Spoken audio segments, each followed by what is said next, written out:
अदब के साथ वो बैठे और अर्ज करते हैं, या रसूल अल्लाह मल इस्लाम, अखबिरनी अनिल इस्लाम, या रसूल अल्लाह हमें इस्लाम के बारे में खबर दीजिए। तो नबी पाक सल्लल्लाहु अलैहि वसल्लम ने फरमाया, अन तशहद अल्ला इलाहा इल्लल्लाह व अन्न मुहम्मदर रसूलुल्लाह सल्लल्लाहु अलैहि वसल्लम।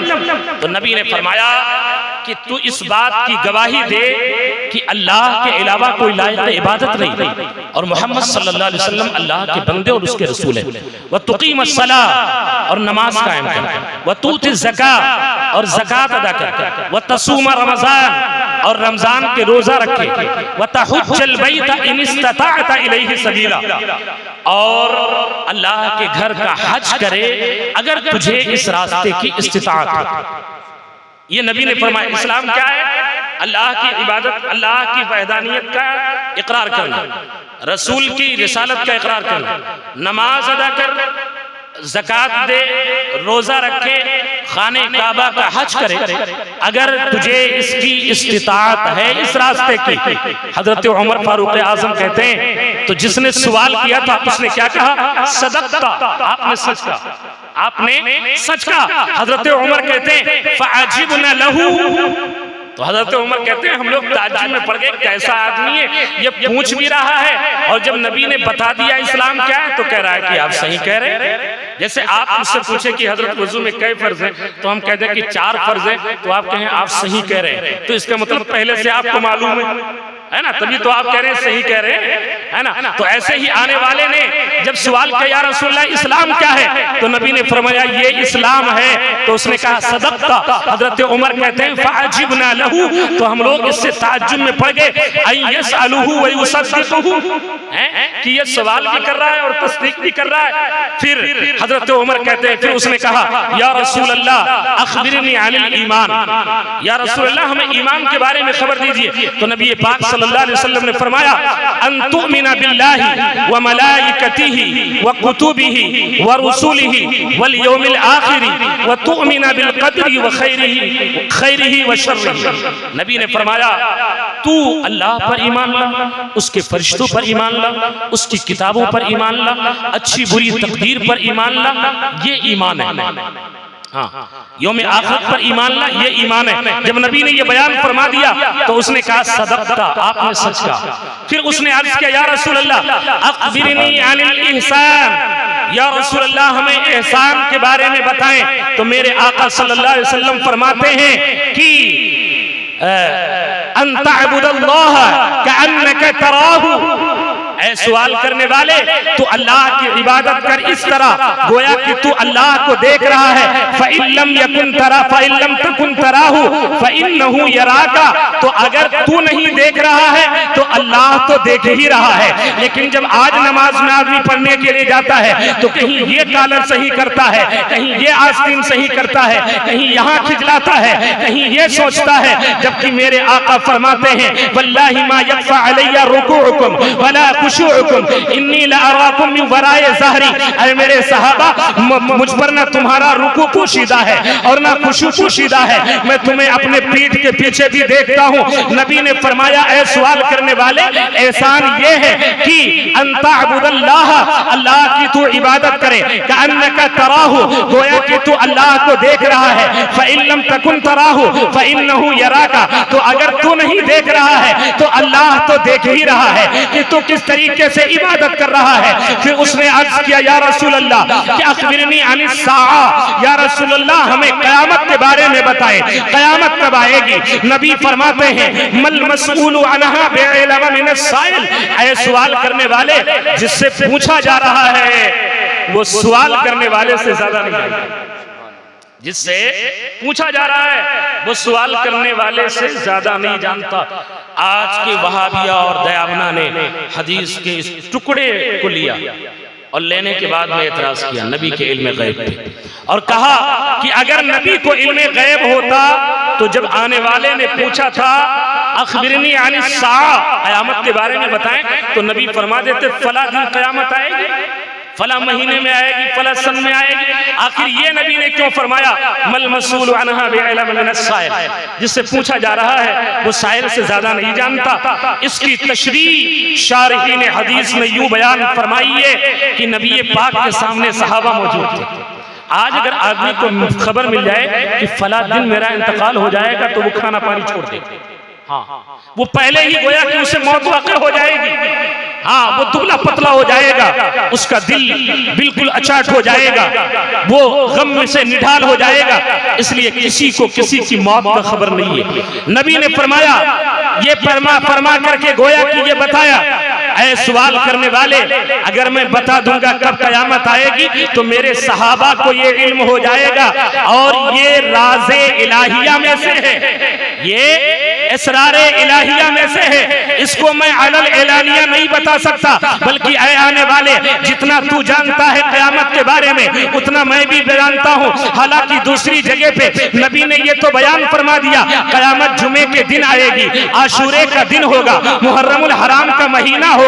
अब शारहीन हदीस बयान फरमाते हैं उस वक्त सन नहीं चल रहा था, इस वजह से नबी ने जो है वो सन का जिक्र नहीं फरमाया। तो जब नबी ने ये फरमाया कि जितना क़यामत के बारे में तुम जानते हो इतना ही क़यामत के बारे में मैं जानता हूँ। अब नबी की बारगाह में वो अर्ज करते हैं, या रसूल अल्लाह, तो फिर उसकी कुछ निशानियां ही बता दीजिए। तो नबी फरमाते हैं, इदा तलिदल अमतु रब्बतहा, कि जब बांदी अपने आका को जनने लगे तो समझ लेना कि क़यामत आने वाली है। बांदी अपने आका को जने, इसका मतलब क्या होता है? इसका मतलब ये होता है कि जब माओ की औलाद जो है नाफरमान हो जाए, जब बेटा माँ बाप की कदर न करे, जब बेटा माँ बाप की इज्जत न करे, जब बेटा माँ बाप के वकार को न समझे, जब औलाद माँ बाप की कदर न करे, जब औलाद माँ बाप को सताने लगे। आज तो आलम यह है, लोग माँ बाप को सता करके और समझते हैं जन्नत मिल जाएगी। याद रखो, अगर माँ बाप को सता करके तुम ये आरज़ू रखते हो कि हमें जन्नत मिल जाएगी, तो याद रखो हकीमे काबा में चले जाओ, सर को पटक पटक करके मर जाओ। लेकिन अगर माँ बाप नाराज हैं तो जन्नत की दूर की बात है, जन्नत की बू तक भी नहीं मिलेगी। अगर चाहते हो कि जन्नत मिल जाए तो माँ बाप को राजी कर लो, दुनिया में भी कामयाब रहोगे। जिंदाबाद जिंदाबाद, नारे तकबीर, नारे रिसालत, मसलके आला हजरत, अज़मत वालिदैन, नारे तकबीर। नबी ने फरमाया, इदा तलिदल अमतु रब्बतहा, जब बांदी अपने आका को जने तो समझ लेना ये क़यामत आने वाली है। फिर नबी ने फरमाया, जब नंगे पैर वाले बकरियां चराने वाले बड़े बड़े महलों में रहने लगे तो समझ लेना क़यामत आने वाली है। अल्लाह अकबर। मैं आपसे पूछना चाहता हूँ, ये हाल आपको क्या कह रहा है? आज कल जिनके पैर के जूते सलामत नहीं थे, आज वो तुम्हारे ऊपर हाकिम है।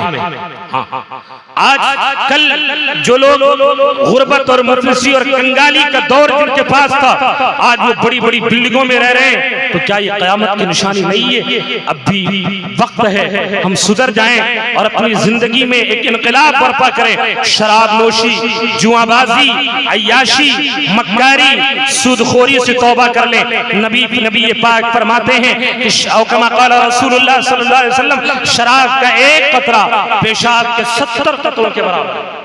शराब का एक कतरा पेशाब के 70 कतरों के बराबर है। जो लोग शराब पीते हैं, मैं पूछना ये चाहता हूँ, रब ने तुम्हें इसलिए मुस्तफा का उम्मती नहीं बनाया है कि तुम शराब पियो, बल्कि हम तो वो हैं कि जब हुर्मत आयत शराब नाजिल हुई थी तो कुछ लोगों ने शराब के प्यालों को अपने मुंह तक उठा करके ले गए थे।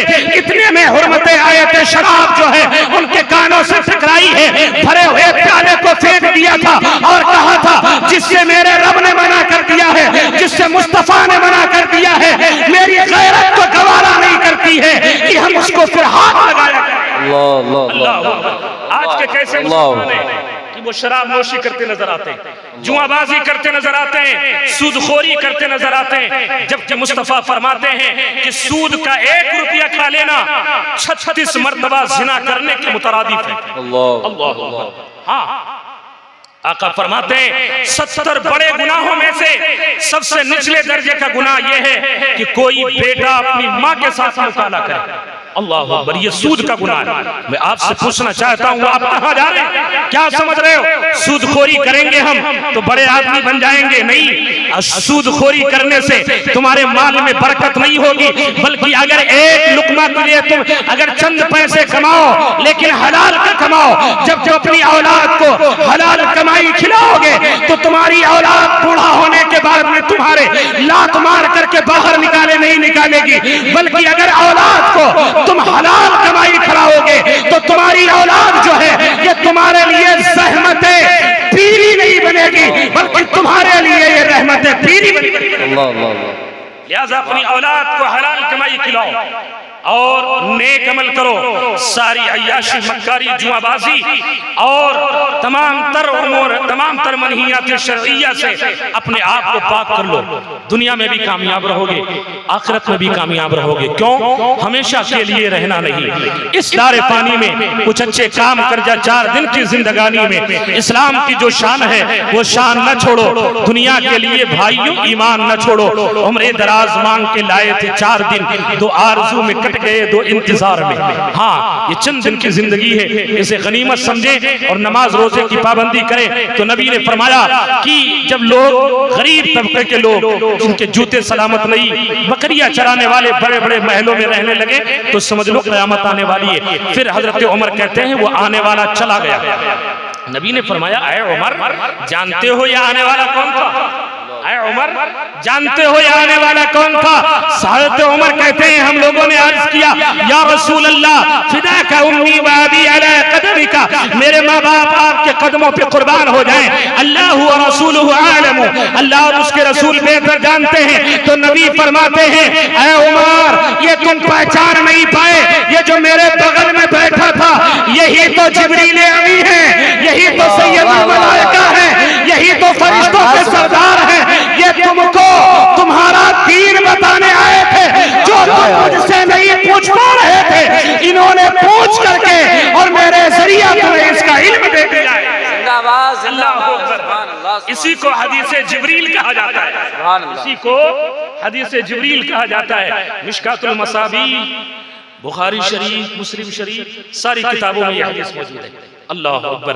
ए गयूर मुसलमानों, हमें चाहिए कि हम इस्लाम को समझें और इस्लाम के अहकामात पर अमल करें, ताकि इस दुनिया से जब जाएं तो ये कहते हुए जाएं, लहद में इश्क रुखे शह का दाग लेके चले, अंधेरी रात सुनी थी चराग लेके चले, तेरे गुलामों का नक्शे कदम है राह निजात, वो क्या बहक सके जो ये सुराग लेके चले। अर्श हक है मसनदे रिफात रसूलुल्लाह की, देखनी है हश्र में इज्जत रसूलुल्लाह की। वो जहन्नम में गया जो उनसे मुस्तगनी हुआ है खलीलुल्लाह को, हाजत रसूलुल्लाह की तुझसे और जन्नत से क्या मतलब, वहां भी दूर हो हम रसूलुल्लाह के, जन्नत रसूलुल्लाह की। ऐ रज़ा खुद साहिबे कुरान है मद्दा है हुजूर, तुझसे कब मुमकिन है फिर निदाहत रसूलुल्लाह की। या साहिबल जमाले व या सय्यदल बशर मी वजहिकल मुनीर, लक़द नुबिरल क़मर ला यमकिनु सनाउ कमा काना हक़्क़हु बाद अज़ खुदा बुज़ुर्ग। तो किस्सा मुख्तसर एक रोज ये कहने लगे जिब्रील से, शाहे उमम तुमने तो देखा है कहीं, बतलाओ तो कैसे हैं हम। कि अर्ज ये जिब्रील ने, ऐ महजबी तेरी कसम, आफा कहा गर्दीदा हम, महरे बुता वर्जीदा हम, बिस्यार खूबा दीदा हम, लेकिन तू चीजें दी गई। आप वादा करें इंशाअल्लाह कल से नमाज पढ़ेंगे, अपने घर में नमाज पढ़ें, अपने घरों को कब्रिस्तान न बनाओ नबी ने फरमाया, बल्कि अपने घरों में नमाज पढ़ो। अगर किसी ने गलती से शराब को हाथ लगा दिया हो तो वो तौबा कर ले, अगर माँ बाप को सता लिया हो तो तौबा कर ले, अगर किसी के ऊपर नाजायज जुल्म ताअद्दी किया हो तो वो तौबा कर ले, ताकि मैदान महशर में उसकी इज्जत सलामत रहे। बारगाह मौला में दुआ है कि अल्लाह ताला हम सबको आमाले सालिहा करने की तौफीक रफीक अता फरमाए। बतक़ाज़ाए बशरी अगर बोलने में मुझसे कोई गलती हो गई हो, अल्लाह और उसके रसूल को हाजिर जानकर आपको गवाह बना करके तौबा करता हूँ। अस्तगफिरुल्लाह रब्बी मिन कुल्ली ज़ंबी व अतूबु इलैह। ला इलाहा इल्लल्लाहु मुहम्मदुर रसूलुल्लाह सल्लल्लाहु अलैहि वसल्लम व मा अलैना इल्लल बलाग। अस्सलामु अलैकुम।